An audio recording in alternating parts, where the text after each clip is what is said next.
கடந்த 2 வாரங்களுக்கு முன்பு காவிரி ஆற்றில் தண்ணீர் இல்லையே, கர்நாடகம் தண்ணீர் வழங்கவில்லை என்று ஏங்கிக் கொண்டிருந்த நமக்கு, தமிழ்நாட்டு மக்களுக்கு இன்று காவிரி ஆற்றில் பெருக்கெடுத்து ஓடி வருகிற தண்ணீரை பார்க்கும் பொழுது மனம் குளிர்கிறது, மகிழ்ச்சி அளிக்கிறது. குறிப்பாக காவிரி தான் தமிழ்நாட்டினுடைய மிகப்பெரிய ஆறு. வான் பொய்ப்பினும் தான் பொய்யா காவிரி, நடந்தாய் வாழி காவிரி என்றெல்லாம் பாடப்பட்டது. 2 நாட்களுக்கு முன்பு கர்நாடகம் தமிழ்நாட்டுக்கு ஒரு சொட்டு தண்ணீர் கூட திறந்து விட மாட்டோம், நடுவண் அரசால் அமைக்கப்பட்ட ஒழுங்காற்று குழு பரிந்துரையின்படி ஒரு சொட்டு தண்ணீர் கூட வழங்க மாட்டோம் என்று சொல்லி 2 நாட்கள் கழித்து 1 TMC தண்ணீர் வழங்குவதாக ஒப்புக்கொண்டது. அந்த 1 TMC தண்ணீரை வழங்க சொன்னது ஒழுங்காற்று குழு. ஆனால் இன்னைக்கு அணைகளில் தண்ணீர் நிரம்பி வெளிகிறது. அங்கே தேக்கி வைக்க முடியாதவங்கனால, அதனால தான் திறந்து விட்டுட்டாங்க. காவிரியில் மேலே இருக்கிற கிருஷ்ணராஜசாகர் அணை 49 TMC தண்ணீர், 124.8 அடி உயரம். இது நேற்று கர்நாடக மாநிலத்தின் கிருஷ்ணராஜசாகர் அணை முழுவதுமாக நிரம்பிவிட்டது. நிரம்பிவிட்ட நிலையில் நேற்று காலையிலிருந்து இன்றும் இன்னைக்கு 1 லட்சம் கன அடி தண்ணீர் வினாடிக்கு திறந்து விடப்பட்டிருக்கிறது.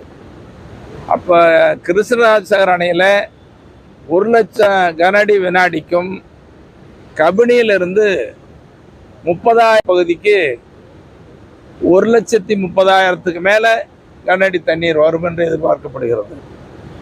இந்த சூழ்நிலையில் இன்னைக்கு கபினியில் 10 நாளாக தண்ணி திறந்து விட்டாங்க. கபினிக்கு அடுத்து இருக்கக்கூடிய கிருஷ்ணசாகர் அணையில் திறந்து விட்டாங்க. இன்னைக்கு கிருஷ்ணசாகருக்கு மேலே இருக்கிற ஹேமாவதி, ஆரங்கி அங்கே முழு அளவில் நிரம்பிடுச்சு.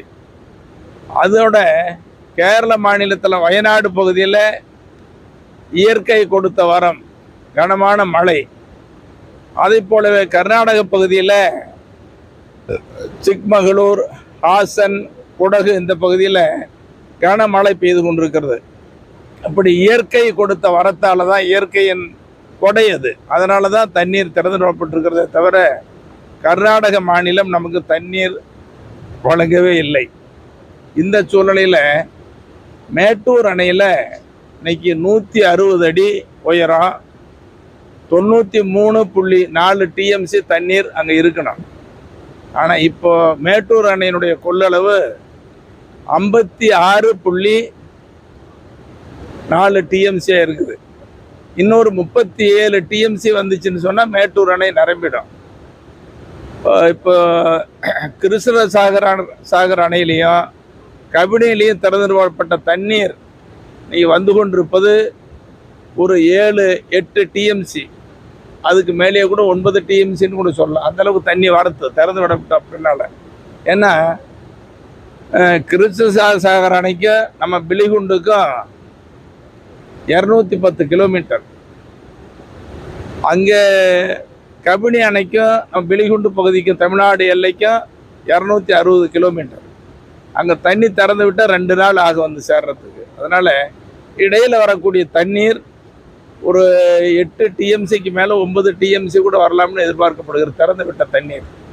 அதோட கேரளாவிலையும் கர்நாடகாவிலையும் பெய்யக்கூடிய கனமழை தொடர்ந்து நீடிச்சதுன்னு சொன்னால் வரக்கூடிய ஆடிப்பெருக்கு மேட்டூர் அணை நிரம்பும், நீ தமிழ்நாடு மகிழ்ச்சி அடையக்கூடிய நிலை இருக்குங்கிறத நம்ம எதிர்பார்க்குறோம். இன்னைக்கு காவிரி ஆறு தான், மேட்டூர் அணை தான் 12 மாவட்டங்களுக்கு பாசனத்தை கொடுக்கிறது. அப்படி நெல் விளைவிக்கிறது, உணவு உற்பத்திக்கு அடித்தளமாக இருக்கிறது காவிரி ஆறு, மேட்டூர் அணையும் தான். 22 மாவட்டங்கள் குடிநீர் ஆதாரம் பெறுகிற காவிரி தான் நம்பி இருக்கிறோம். காவிரியில் ஏற்பட்ட பிரச்சனை அரை நூற்றாண்டு காலம். இந்த அரை நூற்றாண்டு காலத்துக்கு நமக்கு கர்நாடக மாநிலத்தோடு கையேந்தி நிற்கிற அவல நிலை. காரணம், தமிழ்நாடு காவிரியினுடைய கடைமடை பகுதி. கடைமடைக்கு தான் முன்னுரிமை வழங்கப்பட வேண்டும் என்பது நமக்கு அரசியலமைப்பு சட்டம் மட்டுமல்ல, நீரியல் அமைப்பு அதனுடைய சட்டமும் சொல்லுவது கடைமடைக்கு தான் முன்னுரிமைன்னு சொல்லி. நடுவர் மன்றத்தினுடைய இடைக்கால தீர்ப்பு 205 டிஎம்சி.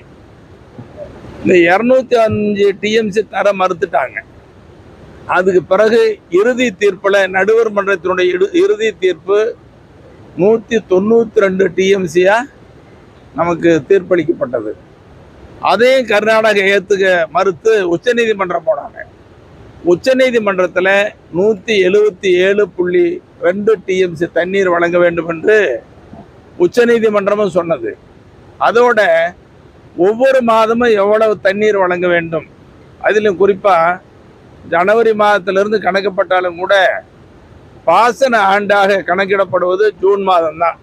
ஜூன் மாதத்திலிருந்து எவ்வளோ தண்ணீர் வழங்கணும்னு சொல்கிறாங்க. இப்போ அடுத்த ஜூலை மாதம் கர்நாடகா நமக்கு 50 டிஎம்சி தண்ணி கொடுக்கணும், ஆனால் கொடுக்கறதில்ல. அப்போ நடுவர் மன்ற இறுதி தீர்ப்பு, உச்சநீதிமன்ற தீர்ப்பு, இந்த 2 தீர்ப்புகளின் அடிப்படையில் இது வரைக்கும் ஒரு ஆண்டு கூட அந்த தீர்ப்பின்படி தண்ணீர் கொடுக்கவே இல்லை.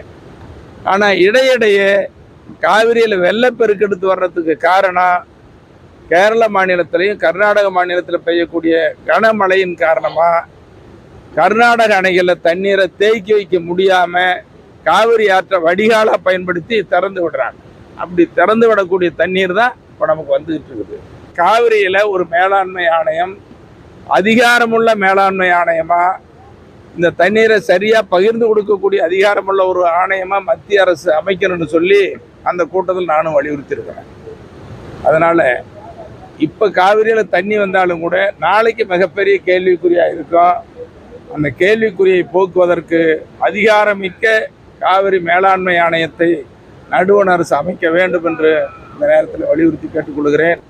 இப்போ காவிரியில் மழைக்காலங்களில் தண்ணி கடலுக்கு போவதில்லை, இதை தேக்கி வச்சு பயன்படுத்தணும்னு சொல்லி காவிரியில் 5 கிலோமீட்டருக்கு ஒரு தடுப்பணை கட்டணும். இந்த தடுப்பணை கட்டணும்னு சொல்லி 25 வருஷமாக நாங்கள் சொல்கிறோம். சட்டமன்றத்தில் நான் பேசாத கூட்டமே இல்லை. காவிரி ஆற்றில் 5 கிலோமீட்டருக்கு ஒரு தடுப்பணை கட்டணும். அப்படி தடுப்பணை தேங்கி நிலத்துக்கு பரவுதுன்னு சொன்னால் ஒரு சில அந்த இடங்களில் 2 கரையிலையும் தடுப்பு சோறு கட்டிடலாம், தண்ணி நிலங்களுக்கு பரவாது.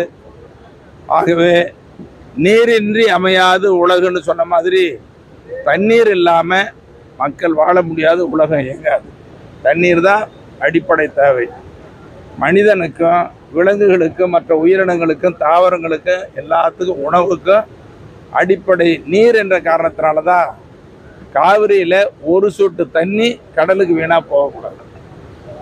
அதை பயன்படுத்துகிற வகையில் காவிரியில் 5 கிலோமீட்டருக்கு ஒரு தடுப்பணை கட்டாயம் கட்டணும். இப்போ கட்டிட்டாங்கன்னா ஒரு சொட்டு தண்ணி வீணாக போகுது. அப்போ 12 மாவட்டங்களுக்கு பாசனம் பயன்படுது, இன்னும் நிறைய மாவட்டங்களுக்கு பயன்படும். பாசனம் 12 மாவட்டம் முழு அளவில் பயன்படுவாங்க. அப்போ தமிழ்நாட்டினுடைய உணவு உற்பத்தி பெருகும், வேலை வாய்ப்பு கூடும், பஞ்சமில்லாத ஒரு தமிழ்நாடு, வறுமை இல்லாத தமிழ்நாடு, உணவு பற்றாக்குறை இல்லாத தமிழ்நாட்டை உருவாக்க முடியும். அதுக்கு காவிரி ஆற்றுல கட்டாயம் தடுப்பணை கட்டணும்.